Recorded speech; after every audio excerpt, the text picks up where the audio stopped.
ह्याच्या पुढचा जो विषय आहे तो पर्यावरणापुढील आव्हाने आहे. आणखीन सुजयने पास ऑन केलेला आहे. सुजय मोरे बसणार होता, बोलणार होता, पण आपल्याकडे सोशॉलॉजीमध्ये ग्रॅज्युएशन केलेली शिबा दुबे आलेली आहे आणि जी South Asian Peoples Network for Climate Change या विषयावरती आपल्यापुढे मांडणी करेल. आता आपण क्लायमेट चेंजचे परिणाम बघतोय बाहेर. आता काही वेळापूर्वी गारपीट झालेली आहे, तर आपण ऐकूया शिबा काय म्हणते ती. जिंदाबाद. मेरा नाम शिवा है. मैं मराठी में अच्छे से बोल नहीं पाऊंगी तो आप हंसते रहेंगे और समझेंगे नहीं कि मैं क्या कह रही हूँ.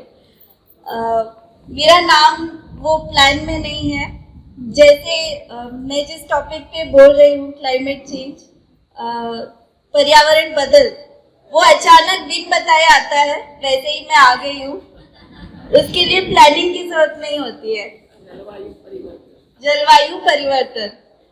तो इसमें अनवर जी ने ये चीज से शुरुआत करी थी कि बारिश सब पे गिरती है और कोई फर्क नहीं करती है.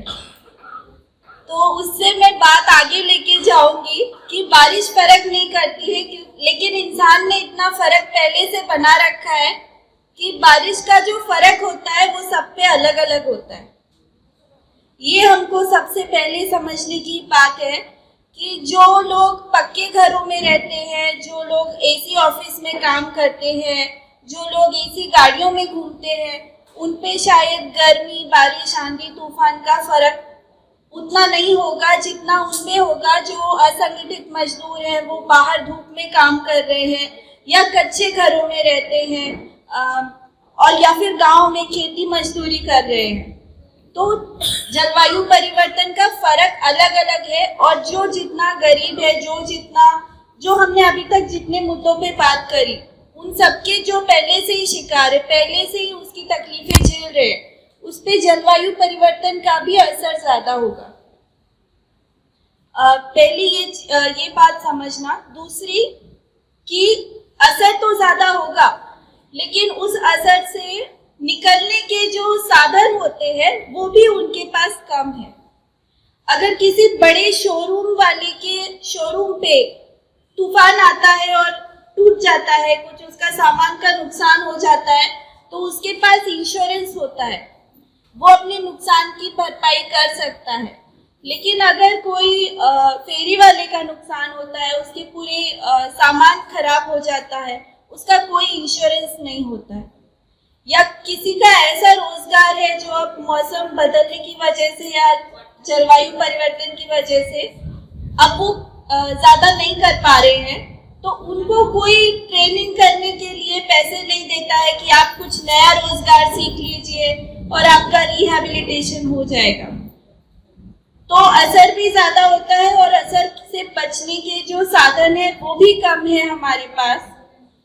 और हमें तीसरी बात इसमें ये ध्यान रखने की कि हमें लगता है कि ये तो प्राकृतिक है, इसमें हम कुछ नहीं कर सकते हैं या एक इंसान के करने से क्या होता है, लेकिन ये प्राकृतिक था.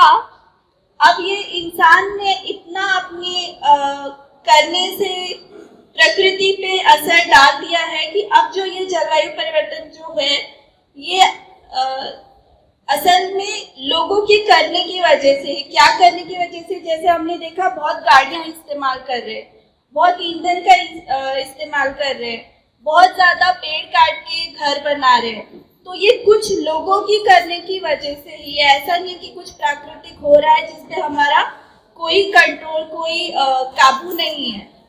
हमें ऐसा बताया जा रहा है कि हमारा इस पे कोई काबू नहीं है, ताकि हम उन लोगों को ना रोक पाए जो ये कर रहे हैं. तो यहाँ पे आती है न्याय और अन्याय की बात कि कर कौन रहा है और असर किस पे हो रहा है. तो इसको हम कहते हैं क्लाइमेट जस्टिस. इसको हिंदी में क्या कहेंगे? जलवायु न्याय. तो इसका ये मतलब है कि अब हर चीज में हमें ये भी देखना पड़ेगा कि क्या सरकार हम पे फिर से अन्याय तो नहीं कर रही है. जैसे अगर महाराष्ट्र की नीति देखी जाए 2014 में उन्होंने बनाई थी, जलवायु परिवर्तन से निपटने की नीति बनाई थी, उन्होंने एक्शन प्लान बनाया था। अभी वो रिवाइज हुआ है, रिवाइज्ड वर्जन उन्होंने पब्लिक डोमेन में डाला नहीं है, लेकिन उस नीति में उन्होंने घरों की बात करी है कि हम घरों पे काम करेंगे, ये जलवायु परिवर्तन से जो घरों पे असर हो रहा है या जो भी है। तो उसमें लेकिन किन घरों की बात करी है उन्होंने सिर्फ पक्के घरों की बात करी, बड़े बड़े सीमेंट बिल्डिंग की बात करी कि उनको हम ग्रीन बनाएंगे। उन्होंने गरीबों के घरों की बात नहीं की है। जब सरकार को नज़र ही नहीं आते हैं गरीबों के घर कि ये कच्चे मकान हैं या फिर डीनोटिफाइड सेटलमेंट्स है, तो जब उनको ये नज़र नहीं आते हैं, उनकी नीतियों में नहीं है, कल जाके अगर जैसे मुंबई में हर साल बाढ़ आती है, अभी इस साल का ये अनुमान है कि हीट वेव बहुत आएगी, तो आप सब उसके लिए तैयार हो जाएं। बहुत ज़्यादा इस साल गर्मी पड़ने वाली है।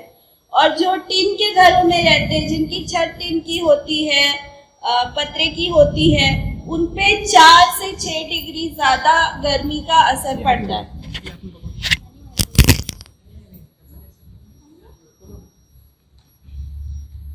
तो ये चीज सरकार अपनी नीतियों में भी नहीं गिन रही है। तो इसे जब हम घर के बारे में अपने हक मांग रहे हैं, तो हमें ये भी मांगना पड़ेगा कि हम पे जलवायु संकट जो है वो ज़्यादा होने वाला है, हमारे घर ज़्यादा टूटने वाले हैं। पिछले साल तूफान आया था तो जितने कच्चे घर थे उनकी छतें उड़ी थी, वो दीवारें टूटी थी, पक्के घरों को कुछ नहीं हुआ था।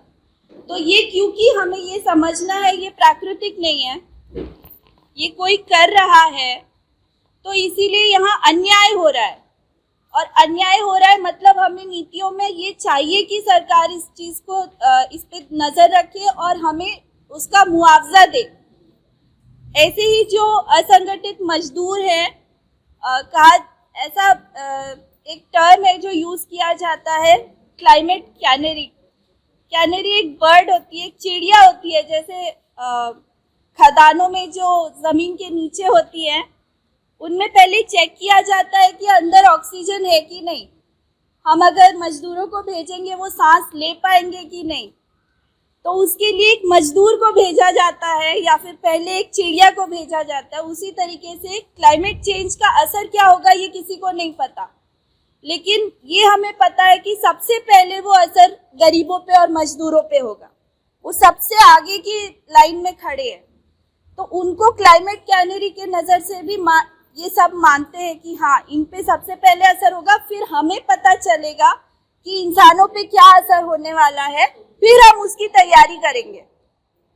तो ये चीज़ सबको पता है जो इस मुद्दे पे काम करते हैं, और मजदूरों के साथ ये ज़्यादा होने वाला है। इंटरनेशनल लेबर ऑर्गेनाइजेशन ने बोला है गर्मी बहुत पड़ने वाली है, सबसे ज़्यादा असर किसानों पे और कंस्ट्रक्शन का जो बांध काम का जो मजदूर है उस पे होने वाला है।